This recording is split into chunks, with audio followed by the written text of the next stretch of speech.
नमस्कार, आप देख रहे हैं भागलपुर न्यूज नेटवर्क। बिहार की राजनीति और प्रशासन से जुड़ी इस वक्त की बड़ी खबर सृजन घोटाला मामले से सामने आ रही है। बिहार सरकार ने एक बड़ा और सख्त प्रशासनिक फैसला लेते हुए सेवानिवृत्त बीडीओ चंद्रशेखर झा की 100% पेंशन कटौती को बरकरार रखा है। ये कार्यवाही बिहार पेंशन नियमावली 1950 के नियम 139 के तहत की गई।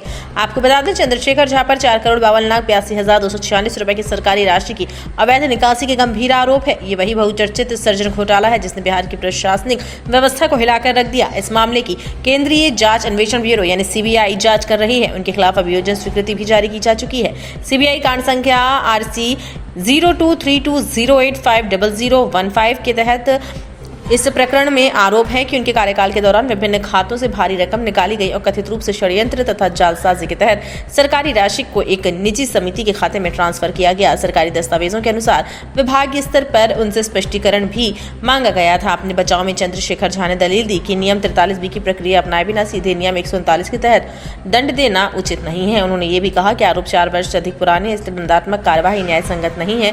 लेकिन विभागीय समीक्षा में ये पाया गया कि नियम 139 के तहत राज्य सरकार को यह अधिकार है कि यदि सेवा अवधि में घोर कदाचार या असंतोषजनक सेवा के पर्याप्त साक्ष्य हो तो पेंशन की स्वीकृति का पुनर्निरीक्षण किया जा सकता है। सरकार ने यह भी स्पष्ट किया कि उन्हें सुनवाई का अवसर दिया गया था, यानी प्राकृतिक न्याय के सिद्धांत का पालन किया गया। इतना ही नहीं, सरकार ने यह भी उल्लेख किया कि झा के विरुद्ध पूर्व में भी कार्यवाही हो चुकी है। राज्य खाद्य नियम रोहतास के में पदस्थापना के दौरान 2014-15 से जुड़े मामलों में उन्हें निंदा और वेतन वृद्धि पर रोक की सजा दी गई। इन सभी तथ्यों को ध्यान में रखते हुए राज्य सरकार ने उनके पुनर्विलोकन आवेदन को खारिज कर दिया। राज्यपाल के आदेश से जारी संकल्प में साफ कहा गया कि पेंशन की 100% कटौती का दंड पूर्वक लागू रहेगा और इससे बिहार राजपत्र में प्रकाशित किया जाएगा। ये फैसला कई मायनों में अहम है। आमतौर पर पेंशन को सेवानिवृत्ति के बाद एक अधिकार मानना, लेकिन नियम ये भी कहते हैं कि सेवा काल में गंभीर कदाचार सिद्ध हो जाए तो सरकार पेंशन पर पुनर्विचार कर सकती है। सवाल ये भी उठता है कि क्या ये फैसला सृजन घोटाला मामले में एक बड़ा संदेश है? क्या ये संकेत है कि सरकार अब भ्रष्टाचार के मामलों में शून्य सहिष्णुता की नीति पर आगे बढ़ेगी? ऐसे में सरकार का ये निर्णय एक सख्त प्रशासनिक कदम माना जा रहा है। ये संदेश साफ है कि चाहे अधिकारी सेवा में हो या सेवानिवृत्त, यदि उनके खिलाफ घोर कदाचार के पर्याप्त साक्ष्य मिलते हैं तो कार्यवाही से बचा नहीं जा सकता।